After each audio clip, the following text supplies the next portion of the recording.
بسم اللہ الرحمن الرحیم۔ یہ کہانی ہے ایک ماں کی۔ ایک ماں لکھتی ہے، وہ بھی کیا دن تھے جب میرا گھر ہنسی مذاق اور لڑائی جھگڑے کی آوازوں سے گونجتا تھا۔ ہر طرف بکھری ہوئی چیزیں، بستر پر پینسل اور کتابوں کا ڈھیر، پورے کمرے میں پھیلے ہوئے کپڑے۔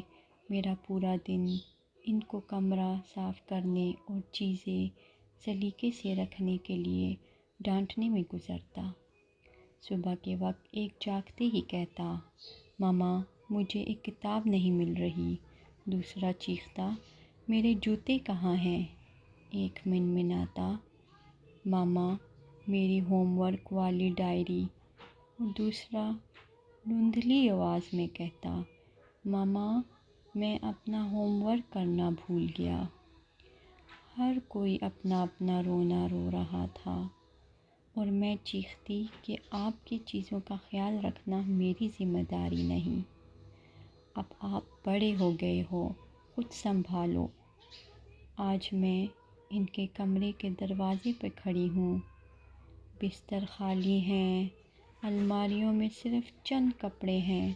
جو چیز باقی ہے وہ ہے ان کی خوشبو، اور میں ان کی خوشبو محسوس کر کے اپنے خالی دل کو بھرنے کی کوشش کرتی ہوں۔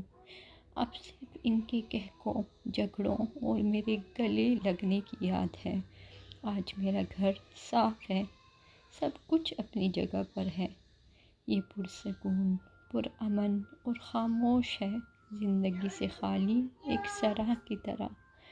وہ ان کے دروازے کھلے چھوڑ کر بھاگ جانا اور میرے چیختے رہنا کہ دروازہ بند کرو۔ آج سب دروازے بند ہیں اور انہیں کھلا چھوڑ جانے والا کوئی نہیں۔ ایک کسی دوسرے شہر چلا گیا ہے اور دوسرا کسی دوسرے ملک۔ دونوں زندگی میں اپنا راستہ ڈھونڈ رہے ہیں۔ ہر بار وہ آتے ہیں اور ہمارے ساتھ کچھ دن گزارتے ہیں۔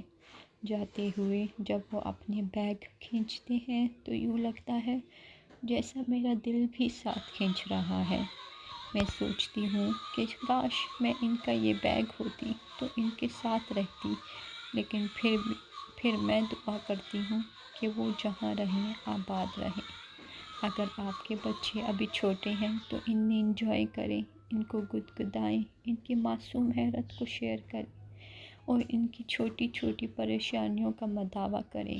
گھر گندا ہے، کمرے بکھرے ہیں اور دروازے کھلے ہیں تو رہنے دیں، یہ سب بعد میں بھی ٹھیک ہو سکتا ہے، لیکن بچوں کے ساتھ یہ وقت آپ کو دوبارہ کبھی نہیں ملے گا۔ شکریہ۔